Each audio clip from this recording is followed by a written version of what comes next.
crazy mistakes that changed history forever. The Titanic dismissing iceberg warnings in the evening hours of April 14, 1912. The Titanic was just reaching the midpoint on its voyage to New York City. And as we all know, the Titanic never made it. All of this is relatively common knowledge, but what's not commonly known is the fact that these icebergs were not out of nowhere. The Titanic's crew specifically received warnings from other ships in the area about a potentially dangerous iceberg field, and the Titanic not only received but acknowledged these warnings. However, the tragedy still happened. The reason why is likely one of the biggest mistakes ever in maritime history. Now, let's zoom in on exactly what led up to this fateful event and the mistakes that unfortunately caused it. One thing that's important to note is that the Titanic was not alone on its voyage. It wasn't necessarily surrounded by ships, but in a roughly 250-mile radius, there was 9 other ships making the same voyage across the North Atlantic, heading in both directions, both east and west, in what is known as shipping lanes, basically imaginary roads in the water. Some of the ships that were slightly further ahead than the Titanic all made comments about a large ice field that was directly in the path of these ships, meaning that action was required to actively avoid this ice field. These communications between ships were known as the Marconi messages, and these messages gave explicit information about where these icebergs were, how large they were, and how dangerous they could potentially be to a ship. In the captain's own journal that was kept in the black box on the ship, he even wrote down that he had been seeing extremely large icebergs, and that the conditions outside were ideal for ice formations. Although, with all of these notes being made, he had one note that he underlined in his journal that stated no reduction of speed, meaning that even though the captain was fully aware of all of the dangerous icebergs and potential more to come, he didn't seem very concerned about them. And what's even more interesting is the plethora of theories on why the captain never slowed down, which is an obvious question that most would ask. If you know that you're heading towards a dangerous area in the water, why would you maintain such a high speed? And one of the most popular theories is that the person running the White Star Company, the company that owned the Titanic and other ships, intentionally withheld information from the captain to ensure that he didn't slow down speeds so that the Titanic would make it to New York on time. Maintaining the company's reputation, however, I'm sure you can already see the irony. Regardless, at 11:39 p.m., the captain goes to bed and leaves his senior officers in place. And only shortly after that, one of the lookouts in the crow's nest spots a giant iceberg directly ahead. And by the time it's spotted, it's already almost too late. The ship is moving too fast, and while the ship did in its last moments slightly steer out of the way of the iceberg, this turn could have actually made things worse. Because now, the ship wasn't heading directly into the iceberg was going to be scraping along the side of the Titanic, essentially ripping it apart. Over 1,500 people lost their lives, and the Titanic became a legend of tragedy. This isn't to say that if the Titanic had reduced its speed, it would have guaranteed not to sink. Although, many experts believe that maintaining a high speed with such dangerous conditions approaching was definitely an oversight and a fatal mistake that likely caused the Titanic to sink. As I'm sure you already know by now, this video is full of things that are true. But what else is true is that finding a doctor doesn't need to be so hard. The dropped helmet downfall in 547 BC, there was a city known as Sardis. And during this time, the city of Sardis was under the rule of Corsius, the king of Lydia. The kingdom of Lydia, for context, would be in modern-day Turkey. Now, what's interesting about Sardis is that the city is extremely well fortified, both geographically and architecturally. And what I mean by this is that Sardis wasn't only just a city with huge castle walls, it also was built on top of very steep mountains. Meaning that this was one place that you would not want to try to siege, simply because of how unoptimal this place would be to attack. Corsius would have such an advantage when it comes to high ground invisibility and knowledge of how to navigate the landscape. Anybody who would try to attack and siege the city would essentially have a death wish. That was until Cyrus the Great entered the chat. Cyrus the Great heard that Corsius was actually busy doing some other battles that he wasn't doing too well in. And because Corsius wasn't doing so well, he disbanded his troops and was basically taking the winter off to try to refight in the next spring. But when Cyrus the Great got word that Corsius was disbanding his troops, he figured now would be the perfect time to try to siege this impossible city. And that's what happened. Cyrus and his troops showed up on the ground outside of Sardis, and Corsius, kind of shocked that they were even there, quickly gathered all the troops that were within the castle walls and a battle ensued. Interestingly, Cyrus actually won this initial battle outside of the castle walls. However, Sardis was still not sieged and was still believed to be unsiegable. And Corsius himself was still confident they would never get inside the city walls, and this confidence wasn't unfounded. There was literally ancient prophecies stating that this well-fortified city could never be captured. That was until one tiny mistake was made. One motivated soldier in Cyrus's army was taking a walk around the mountain when he found himself near the back of this massive mountain. Simply looking up and watching the city when he noticed one of the Lydian guards at the top of the hill. The Lydian guard didn't notice the soldier, so the soldier just watched him to see if there was anything he could learn. And what happened definitely changed history. The Lydian soldier, not paying attention, accidentally dropped his helmet down the hill. And because he didn't know that he was being watched, he went ahead and retrieved his helmet. But as he retrieved his helmet, he inadvertently exposed the only vulnerable position of the entire city. And after this Persian soldier watched this Lydian soldier go from the city of Sardis down to gather his helmet and then back up almost effortlessly, he knew he had some crazy intel. And later that night, that same Persian soldier went back to the same location, tried to retrace the steps of that Lydian soldier that he saw, which he was able to do successfully. He shared this information with his army, and the rest is history. With their golden ticket into Sardis, Cyrus and his men laid siege to Sardis for 14 days, eventually capturing it. And it was with this siege that the Persian Empire grew stronger. And I guess it goes to show, no matter how fortified you think you are, never expose your back door. Hitler sleeping in on D-Day. June 6, 1944 signifies a massive win for the Allied powers in World War II. American, Canadian, and British forces were able to storm the beaches of Nazi-occupied Normandy in France, giving them the leverage to truly sink their teeth into the Axis powers, allowing them to ultimately win the war. And while we're all grateful that things worked out this way, why did it work out this way? At the time, there was a very real and dystopian possibility that the Nazis could have won D-Day and history would have looked a lot different. But that's a bit off topic. The biggest contributors to the Allied powers' success on D-Day comes down to two major points. One being the Allied powers' general clever strategy. The second being a general lack of planning and communication in preparation for this attack.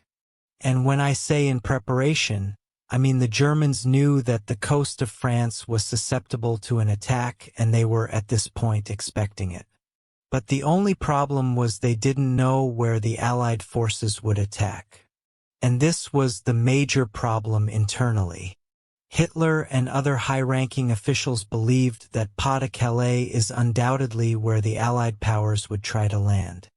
However, other officials believed that Normandy was also a possibility. There was no general consensus on where they could have landed, and Hitler's solution was to spread out troops all across France's shoreline. And while this seems logical, it had a major flaw. No one individual location was extremely well equipped. And when the invasion did happen, it would take some time for a counterattack from the Germans to gather all of the other troops from the shoreline to the one area where the actual battle was happening. This mismanagement alone could be considered its own historical mistake. But it doesn't end there. Due to some previous red herrings that the Allied powers threw, specifically staging a false invasion on Pas-de-Calais, when the actual attack on D-Day happened, German troops weren't sure if this was a real invasion or simply another distraction. Which leads us to the situation I mentioned earlier. On the morning of D-Day, when the attack started happening, Hitler was fast asleep. It's reported that he was up late the night before watching newsreels and fell asleep around 3 a.m. Now, interestingly, because the high-ranking officials did not believe that the attack on Normandy was not the major attack that they saw coming, they decided that it was not worth waking up Hitler, and they decided they would allow him to wake up and then they would figure out what to do next. However, that window from the storming of Normandy to when Hitler woke up and began to make counterattack plans, significant progress was already made by the Allied powers, leaving Germany in a really bad spot. Now, this doesn't mean that the Allied powers had no resistance. The Allied powers had to fight against extreme resistance and saw countless tragedies during this battle. With one of the biggest reasons being, the Germans fought like hell because it was very well known among the high-ranking Nazi officials that if the Allied powers were able to successfully storm the beaches, they would have, at that point, won the war. So even though the Germans were unprepared for this battle, they still fought as hard as they could because they knew that this battle would likely be one of the last, which wasn't far from the truth. Hitler spread his troops way too thin, tried to keep too tight of a grip on the entire operation. His high-ranking officials didn't take the attack on Normandy seriously and didn't wake him up, and for that reason, Hitler slept in until 10 a.m., 3.5 hours after the massive naval and aerial bombardment started to take place on French soil. And I think it's important to note that while this was a mistake on Hitler's part, this mistake gave the Allied powers a lot of leverage, and the impact this had on history was net positive. So sometimes mistakes can be good if they're made by bad people. This video in total could have been 10 hours long with all of the insane historical mistakes, and while I can't make a 10-hour-long video, I can make this video, and if you guys really like this video, I can make a part 2. So if you guys are interested in seeing even more, please let me know in the comments below by either commenting part 2 or even just leaving a like. Your guys' support always means a lot, and if you're new here, feel free to subscribe. We post every Friday. Let's move on. The Trojan Horse. Right off the bat, there's definitely a lot of skepticism surrounding the entire Trojan War situation. At this point, archaeologists and historians are pretty certain that the Trojan Wars, happened. Although there is a lot of legend and myth surrounding the entire situation, specifically demigods and divine intervention and things like that. Another very popular possible myth is the Trojan Horse situation, and while it's not exactly proven to be true, it also hasn't been proven to be false either. So keeping that in mind, I'm going to tell the story as there is real historical roots, and the story is still rather compelling and interesting. So as the story goes, during the Trojan Wars, the Greeks came up with a very interesting method of attacking the city of Troy from the inside. That method involved a large wooden horse. Now, some versions of the story claim that the Greeks actually gifted the horse to the Trojans as a peace offering, saying, hey, we don't need problems. Here you go. You can have this horse. But another version of the story that I think is more plausible, assuming the situation is real, is the fact that the Greeks were extremely deceptive with how they delivered this horse. Some versions of the story claim that the Greeks intentionally left the horse near the city of Troy and made it seem like they spent so much time on it, but then at the last minute, abandoned it for mysterious reasons. Information was given to the Trojan authorities saying that the Greeks were building this horse as an offering to the god Athena. Because the Trojans didn't want the Greeks to have any sort of divine superiority, they decided they would steal the horse and offer it to Athena themselves, then getting the preference from the gods. Both stories are right out there, but I do believe that them stealing it for their own gain is a lot more likely than them accepting a massive questionable gift from their enemy at the time. Regardless, once this wooden horse was within Trojan walls, the hidden Greek soldiers inside waited until nightfall, slowly and quietly exit the horse and begin killing the guards. They then opened the gates into Troy and allowed all hell to break loose. And while I'm keeping this one a bit short simply because there is very murky facts associated with it, the city of Troy did exist, it did fall, and the Trojan Wars were a thing. The exact details on the ongoings are interesting. And while the story of the Trojan horse is more or less at this point considered legend with possible historical roots, it's definitely not confirmed. And while it's hard to say that that situation that maybe didn't happen changed history forever, I still think it was worth mentioning. Because whether the situation happened or not, we still learned a valuable lesson from this legend.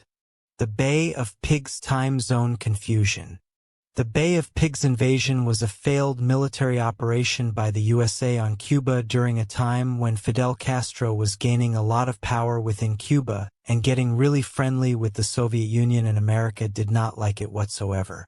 The U.S. president at the time, John F. Kennedy, decided that his best course of action was to secretly try to overthrow Fidel Castro, but in a way that left him some plausible deniability. And that alone is kind of a mistake on his part, because him being half in half out definitely was a major contributing factor in the Bay of Pigs invasion failing. But it's not what I want to focus on this point, because I think there's an even smaller and even more hilarious mistake that took place during this already failed operation. There's a lot of nuance to the situation, but for a bit of additional context, when John F. Kennedy was running for president, he was running on a very anti-communist sentiment. And after he got into power, when there was a neighbor south of the American border who was very communist, he had to do something about it. But there was an issue. Cuba was getting close to the Soviet Union, and this was during the Cold War, so Kennedy did not want to rub the Soviet Union in the wrong way. But at the same time, if Kennedy did nothing about Cuba just becoming this communist society, he was going to look passive to the people that voted for him to help eliminate communism, which is why he decided to be a bit sneaky. And by sneaky, I mean he literally assembled an army specifically of Cuban refugees in America. And he even went as far as painting an American B-26 bomber to look like it was Cuban, so that when it was bombing Cuba, it wouldn't look like America was involved whatsoever. Although the bomber was almost instantly known to be American as soon as it was seen flying over Cuba, which is kind of what exposed the entire situation. But we'll get into that. The ultimate goal from the American perspective was to simply invade the Bay of Pigs, build a small base in that area, and through the successful landing of troops in the Bay of Pigs, through the power of that army and through the power of locals now feeling emboldened to rise up against this communist government, it would easily be able to overthrow the government, kill Castro, and have a new capitalistic society installed in Cuba once again. But there was a few problems. One, the American forces, more specifically Cuban refugees fighting on America's behalf, did not have proper support for reasons we'll get into. And also, the government actually underestimated how popular Fidel Castro actually was. The invasion started with a bombing raid from American planes on Cuban soil, and in the following day, troops were on the ground in the Bay of Pigs. However, at this time, the plane was relatively exposed due to that plane being poorly disguised and seen early. And because John F. Kennedy didn't want to catch the blame for having this entire invasion, he almost instantly withdrew all air support that was deemed crucial to the mission, basically leaving the troops that he had just sent there to die. He withdrew the support to have plausible deniability that, oh, I didn't want that going on, but in reality that's exactly what he wanted, and all he did was just ensure the failure of that invasion. And due to the lack of support, the invasion only lasted 3 days, and the Cuban forces from America were either killed or surrendered. Now, this is where time zones actually come into play, because during this situation, as a last-ditch effort, a bombing plane was actually sent from Nicaragua to help provide support.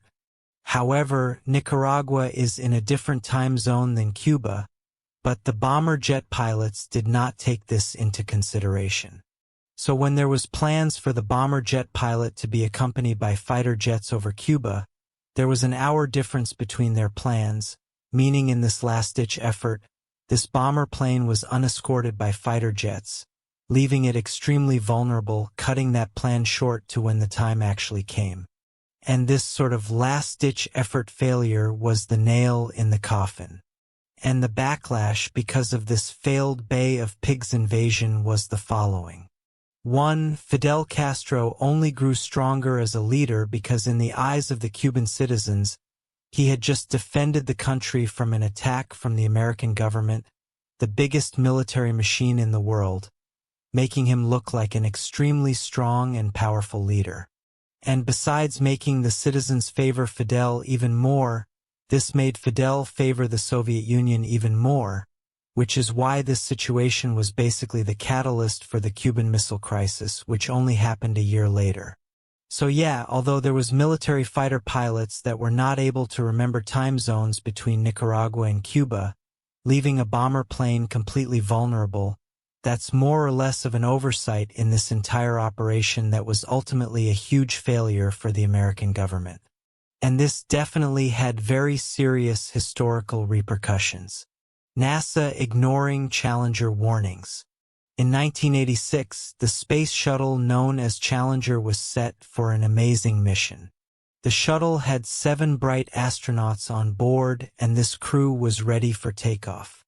And on 11:39 a.m., just off the coast of Florida, the Challenger spaceship took off. Things looked relatively normal until just over a minute after the launch took place. The situation turned catastrophic. The space shuttle broke apart and disintegrated 14 kilometers in the air, leaving all 7 of the astronauts dead.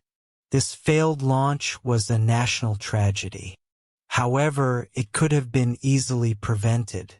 You see, after this devastating launch, a huge investigation was underway, and what they eventually ended up finding was that the cause of this entire explosion was the shuttle's rubber O-rings, which may seem like a non-crucial component, but in this case, these components were extremely crucial because they actually sealed the rocket boosters. And if you don't have sealed boosters, then hot gases can escape, and having hot gases right next to massive fuel tanks is a recipe for disaster. And unfortunately, that's exactly what happened. Now, obviously, hindsight is always 20/20, and if they had that information previously, they could have prevented it, but they did have this information. Months before the launch, one of the engineers on the project, Roger Boisjoli, along with other engineers, both repeatedly warned NASA that the O-rings on the boosters may not function properly in low temperatures. But these weren't just verbal warnings. Boisjoli even submitted a formal detailed memo emphasizing the serious concerns and the potential deadly consequences. And even though numerous engineers warned about a potential fatal flaw with this launch, NASA ignored all of the warnings. Obviously the mistake in question, but it doesn't end there.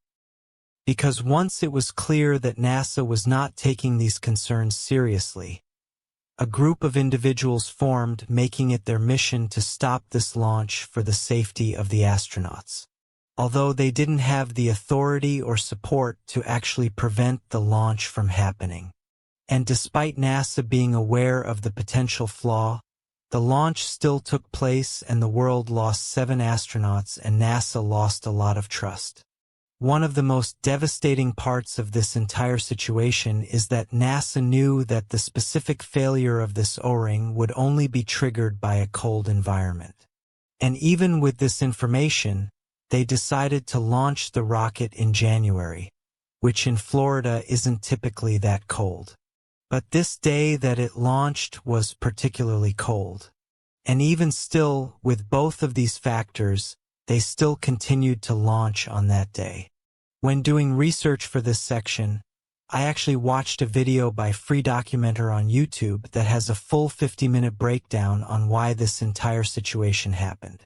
And while I totally recommend going and watching that, and I'll even link that in the description, I wanted to quickly highlight the comments because there was a lot of people commenting on this video that had personal experiences that were honestly heartbreaking.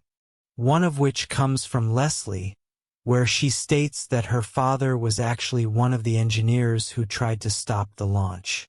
However, because him and other engineers weren't able to prevent the launch, when the eventual launch ended up happening and taking the lives of 7 astronauts, her father, as well as other engineers, became severely depressed simply because they felt they had failed the astronauts and even had a hand in killing the astronauts because they were unable to prevent the launch, which is truly terrible. Obviously, they were not responsible for the deaths whatsoever and actively tried to prevent them. However, NASA was unwilling to take their advice. The Chernobyl disaster. The story of Chernobyl is one that we are all likely familiar with at this point in time, but it cannot be understated how much of an impact this tragedy had not only on innocent civilians, but also on the outlook on nuclear power for decades to come. Ironically, the Chernobyl disaster took place once again in 1986. Not a good year for global tragedies. And while this situation was different, it did have some overlap, specifically with the fact that this disaster too could have been easily avoided with simple safety regulations. The Chernobyl power plant was one of the most advanced in the entire country. Specifically, Reactor 4, the reactor that exploded, was the newest, only being made 3 years before the disaster. On the day of the tragedy, a safety test was supposed to be carried out by the day crew during their shift. However, they did not carry out the safety test during the day, so the night crew had to take over. This doesn't seem like a big deal until you understand that the night crew was not nearly as trained as the day crew, and they were not supposed to be doing safety tests. However, in this case, they did. They had minimal time to actually prepare for how this was going to happen or how to properly deal with any sort of adversity in case something went wrong. And on top of their poor training and lack of experience, the Soviet Union was also very secretive about this technology in general. So even the people that were experienced in the situation were not fully in the loop with how everything was even operating to begin with. However, the night crew went about doing the safety test, and this safety test is exactly what resulted in the explosion of Reactor 4. Now, this isn't to say that this was the only issue that took place within Chernobyl, because at this point, it is well known that Chernobyl had serious design flaws that were essentially destined to fail. And similar to the situation we just talked about, there was people working within the Chernobyl power plant that had reservations about the entire system that they were even using. Although, once again, their warnings were ignored. One of the biggest design flaws was that Chernobyl actually had a positive feedback loop when things were not going good. In most other nuclear power plants, if things were to get out of control, there would be a negative feedback loop, meaning that even without any human intervention, if the power plant was out of control, the reactor would by default cool down, produce less energy, and eventually fizzle out. However, with Chernobyl, things were designed with a positive feedback loop, meaning that if things got out of control, the generators would only get hotter and hotter, creating more and more power, which would only then get hotter and create more power until the eventual explosion. On the day of the actual explosion, only 2 people died. Although, in the 2 weeks following the explosion, 28 firefighters who were working on putting out the actual fire that took place in combination with the exploded reactor died due to radiation sickness. That's over 10% of the firefighters that helped put out the initial fire. Immediately after the explosion, 115,000 people were evacuated from a 30-kilometer radius, and 8 tons of radiation were shot into the atmosphere, which eventually made its way over almost all of Europe. And after everything was said and done, the toxicity of the radioactive cloud that came out of this explosion was equivalent to 400 Hiroshima atomic bomb explosions. Not in terms of actual explosive disaster, but specifically in terms of radioactivity. As of right now, this entire situation cost over $700 billion, and today the cleanup is still going on, and the total cleanup for the Chernobyl situation is expected to be completed in 2065, almost 80 years after the initial explosion. The accidental discovery of penicillin. Yep, you've heard me right. This video has been relatively dark, so I figured for the last entry on this list, I'd leave it on a positive note. In 1928, Scottish physician Alexander Fleming was studying a specific bacterial culture, and during this study, he decided that he would leave his culture plate out on his workbench over the weekend. That's not so odd, but what was odd was the fact that when he came back on Monday morning to check on this bacteria culture he had left out, he had noticed that there was mold growing on the plate. Now, initially, having mold growing on your bacteria culture means that the sample is just worthless and you have to start again. But he noticed something interesting. The bacteria that was surrounding this mold was destroyed and didn't exist anymore, and this gave him an interesting idea. He began to continue tests to see how powerful this mold could be when it comes to neutralizing and destroying bacteria, and it was this observation that eventually led to penicillin, the world's true first antibiotic, which at this point has saved millions upon millions of lives. The mold is known as Penicillium notatum, and that little bit of mold just magically appearing on Fleming's culture plate undoubtedly had a massive impact on history forever, and just goes to show, sometimes something you perceive as negative actually ends up being the best thing that could possibly happen to you, and just imagine what could have happened if Alexander wasn't feeling so inquisitive this day and just decided to angrily throw out this culture plate because it wasn't to his liking and had mold on it. History is truly wild, but what else is wild is that you're still watching this video and you haven't subscribed yet. If you are subscribed, you're a true bro, and if you haven't yet, consider it. And like I said, if you want another video about historical mistakes, leave a like or comment below. But that's it for me. If you want to watch more Catmeatop, check out this video on screen right now. It's a video about how every major dictator died.